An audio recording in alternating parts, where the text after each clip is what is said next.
So as I mentioned, we're ending this worship series this morning with this simple idea that in those seasons of our lives, maybe now you're doing spring cleaning, working on some stuff, and what kind of spiritual spring cleaning could we do in our lives?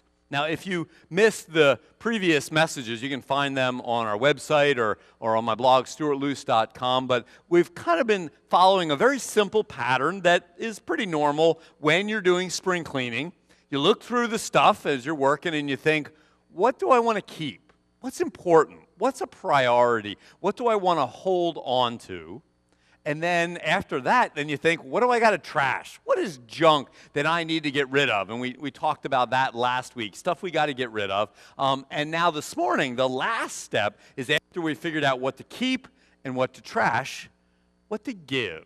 What can we give away? How can we bless somebody else with things that are a part of our spring cleaning? Let me give you like a real practical example here. Let's say you're working on the garage. The garage got way out of whack over the winter, and you're starting to work on the garage. You're getting things organized. And as you're doing so, you start putting the rakes all aside, and you realize you have way more rakes than you need. Maybe some of them got misplaced. You bought another one. Maybe somebody gave you one. You look through and you got 3, 4, 5 rakes. Well, nobody needs that many rakes. You think, I just need 2 of them. Well, it's a perfectly good rake. Why would you throw it away? But you really don't need that many rakes. Then you start thinking, there's that new young couple that moved in down the street. They hardly have anything. They might not have a rake, came from an apartment. You know, where could I give that away? Maybe I know somebody that broke one, or I could give it to a yard sale, or somehow to give that away that you have. It's a simple idea of what to give away and bless someone else with, especially as you do spiritual spring cleaning. So before I dive into some thoughts on what you could give away, let me point out that there is a real relationship between the keeping that we started out with and the giving away. There's a connection between these two. So when we talked about what to keep, what to hold on to, what are important, we talked about a couple of key things. Things like love, things like joy, things like faith. And the best things about the very best things to keep is that they can also be given away. You can give love away. In fact, if you are concentrating on always getting and keeping love, you won't keep it. But when you give love away, that's when you truly receive love. So there's a connection between what we keep and what we give away. And there's also a connection between what we trash and what we give. So last weekend when we talked about what to trash, one of the things we talked about was sin. That sometimes there's sin in our lives that we need to get rid of and move that out to the curb. Well, when you think about sin, I taught you the biblical word that is often used of missing the mark, but there's a phrase that's helpful as well. Martin Luther, the German monk that formed the Protestant branch of Christianity, he used to refer to sin as curvatus in se, which is a Latin term which simply means curved in on yourself. To be sinful is about me and my way and my things and gathering and collecting for me. If you think about it then, if the definition or the way to describe sin is curved in on yourself, then the exact opposite of that is to give, is to share, is to bless others. So as we move away from the trash, we move into the giving, the blessing. Now, I pointed out last weekend that only you know what you need to give away. I can just give you a couple of thoughts and suggestions. And in fact, last weekend, as I preached, one lady walked out and she said, you forgot a trash that I need to get rid of. I need to get rid of being judgmental. So she was already working it through and kind of figuring out for herself. Only you can decide what you need to give away this morning. But I'm going to give you a couple of thoughts, a couple things to wrestle with a little bit. So one thing to give away are gifts. And I don't mean by that presents. I mean the gifts that we've been given, the things that we have. A lot of times when we talk about giving of our gifts, we'll talk about time, talent, and treasure. 3 easy T's to remember gifts that we have that we can give away. Things like time. Each of us has been given time. Where are we going to spend our time? Where are we going to invest our time? How can we give our time to someone else? Somebody was sharing with me just a little while back that they grew up on a farm. Their dad was a milk farmer, a cow farmer, and if you know anything about that lifestyle, you do not travel. The cows have to be milked every morning and every evening, so this person really never went on any vacations.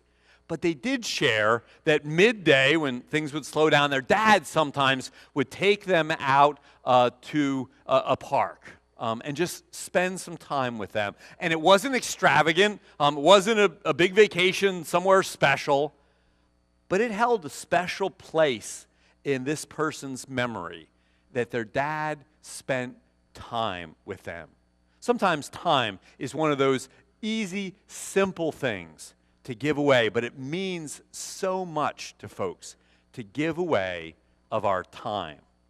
In fact, somebody reminded me of that just this past week. They were telling me that their spouse is nearing retirement after a long time in the same career, and of course they were excited about this, but I loved how at the end of that he said, but I said to my spouse, no matter what you do in this next stage, make sure it's kingdom work, stuff that matters to God.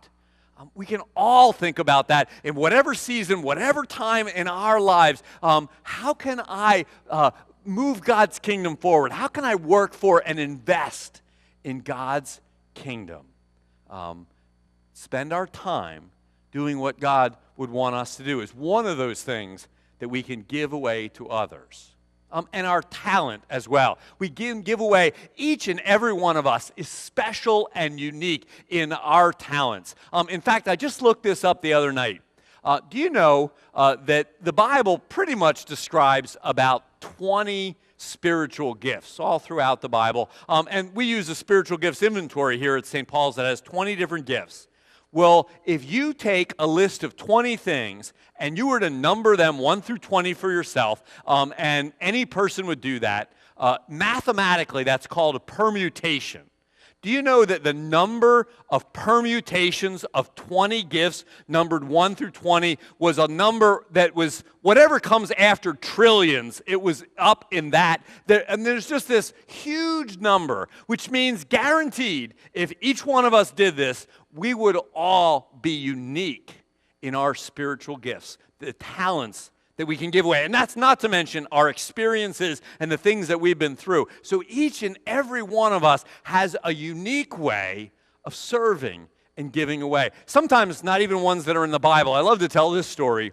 I gave one of those surveys one time years back to a new members class and had all that list, and they kind of sorted through. Well, this guy didn't check off any of the spiritual gifts all the way down the list. At the bottom, he wrote in his own category, computers and networking, which of course is not in the scriptures, and checked it off. And that guy for years, in fact, still in my old congregation, he makes sure the computers are all up to date, the software, he builds new ones when they're needed, he makes sure that the network is working, it works on the church website. That is his talent, and he uses that talent for God. And each and every one of us have the same ability to take whatever our talent is, whatever we're good at, and to give that away, to bless someone. And I get to see that every single week here at St. Paul's. I see craftsmen who are working on projects and making things better here in the congregation. I see people using their leadership gifts and creating and organizing and putting plans together. I see people using their gifts of mercy and kindness to care for folks in need, visiting or working with homeless folks. I see our teachers who are right now down the basement working with our kids and helping them grow. I see every week all kinds of these talents given away to bless and serve others. We get to give these things away, our talent. And then our treasure, which is kind of a nice, convenient, the 3 T's. refers to our finances. And I get to see this all the time at St. Paul's as well. People take their financial resources and gather them together, and we do far more together as a congregation than any one of us could ever do individually. And, that's been going great here at St. Paul's. Last year, we were about halfway through 2016, and we were kind of getting a little bit behind, and then something just seemed to click. In fact, some folks said they thought that message I preached, that you may have remembered there was a ladder here, and I talked about the different levels of giving, but something just clicked, and we ended 2016 really well, and 2017's been going real well as we see how we can give away of our treasure to be used by God. And what I shared with the kids is a great reminder of this, the little barns that we can collect. We had a wonderful collection last year for World Hunger, and then all of the Delaware, Maryland churches, they had asked for change. They realized it was way more change than they could ever carry home in terms of weight. So this year they just said, bring just $20 worth of change. Keep all the rest of it at home. And I read the other day, well, it's on the back of the bulletin, that $22 million was collected across Lutheran churches all around the country to help folks that are in need. All of us taking a little bit and sharing that together blesses incredibly when it's all gathered together. We can all give of our treasure as well. So that's one area. And again, you have to wrestle out exactly what it is that you need to be giving of those gifts in those areas. But let me talk about one other area that's worth thinking about as well. Another thing that we can give, a gift that we can give to share, is wisdom. What we've experienced, where we've been, what's happened in our lives to give away wisdom. You may know the quote by Mark Twain. Mark Twain said something like, a man who picks up a cat by the tail learns something that will stay with him for a long time. And that certainly seems true. But you know what? I have always thought differently about that quote.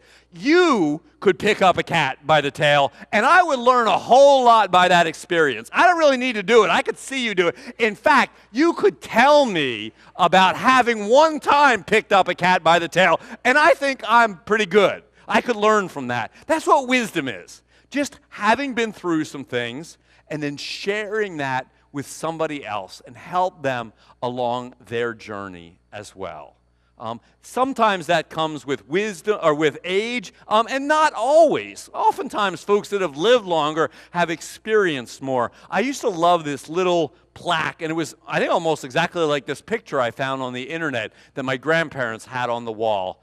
Wie too soon get alt and too late schmart. Well, this simple reminder that, yeah, when you're younger, you don't always learn as much, and then, then by the time you're older, which is wonderful about a community like ours, to have people of different ages, to have people of different experiences, that we can give that wisdom and share it with each other along the way. I remember thinking this some years back. I had some rotator cuff problems, and my doctor sent me for physical therapy. I think I spent about 8 weeks, 2 times a week, 2 hours each session. So I was there a good bit. And I got to know the physical therapist who was working with me. He's kind of the lead physical therapist in this office. And I would hear him talk to other people. He and I would dialogue. I would hear him talk to his coworkers. And I learned a fair bit about this physical therapist over the course of the time that I was there. I had learned that he grew up in a really difficult inner city environment. He had alcoholic and abusive parents and had even spent some time in juvenile detention. Had not been a very good beginning for his life.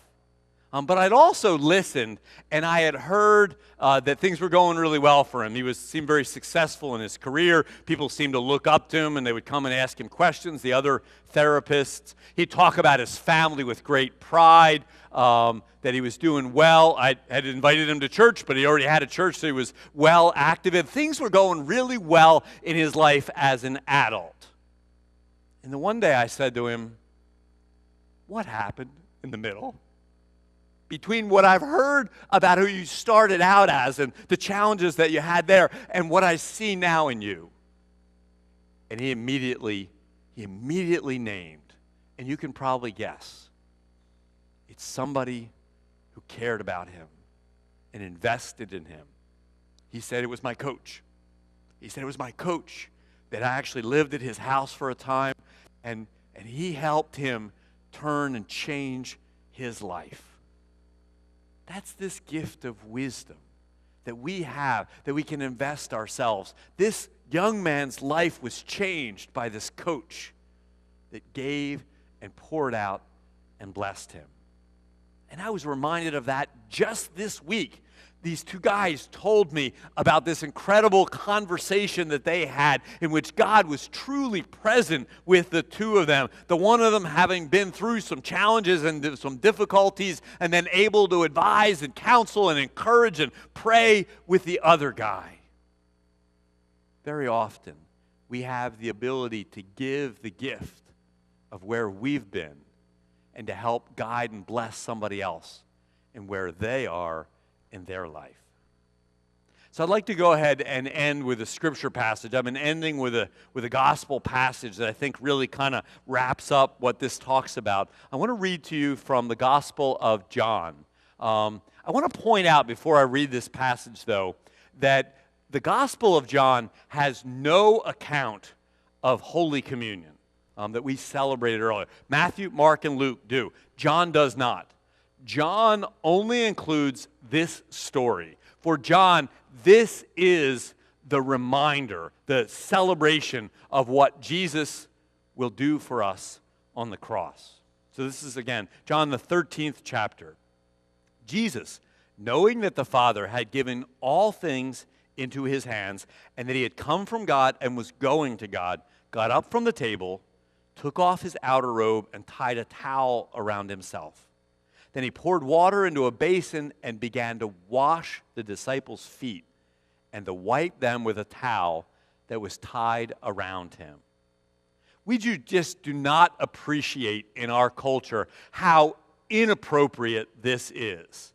This is the servant's work. Only the servant washed the dirty feet. In fact, when some churches, and St. Paul's hasn't done that often, but we need to do it every once in a while. When churches celebrate the foot washing, there's always people like, I don't want anybody to wash my feet. Exactly. That's the point, that they did not want Jesus. And because it's servant's work, and that on the top of the fact that Jesus is their master, he's their teacher. They have come to understand him as God's son, and he's washing their feet.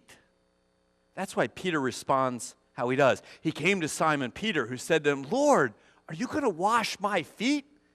Jesus answered, you do not know what I am doing, but later you will understand. Foreshadowing his gift of giving away on the cross. After he had washed their feet, he put on his robe, had returned to the table. He said to them, do you know what I have done to you? You call me teacher and Lord, and you are right, for that is what I am. So if I, your Lord and teacher, have washed your feet, you also ought to wash one another's feet. For I have set you an example that you also should do as I have done to you. We have this reminder to give away as has been given to us. Well, I hope this series has been a blessing as you have processed and thought and will continue to about what to keep, what to trash, and what to give.